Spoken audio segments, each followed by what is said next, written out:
last month you were at FIU and you presented a check for $650,000 to help small businesses at FIU.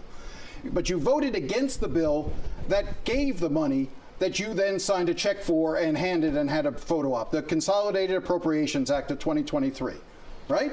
You voted against that bill.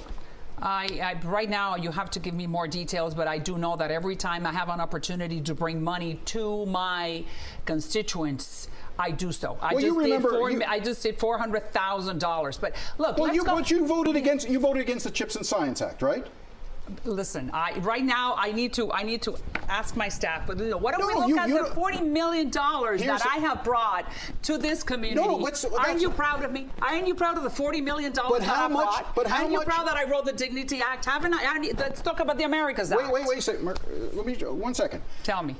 The money that you talk about, the $40 million that you bring back to the district, sometimes that money comes from bills that you voted against. You voted against the CHIPS Act, and yet you praise the fact that the South Florida Climate Resilience Tech Hub is going to be started in Miami, right? You voted against the infrastructure bill, and you talk about all the money that comes back to the airport. So at the same time that you're taking credit for the money that you bring back to the district, in Washington, you're voting against these projects on party line votes.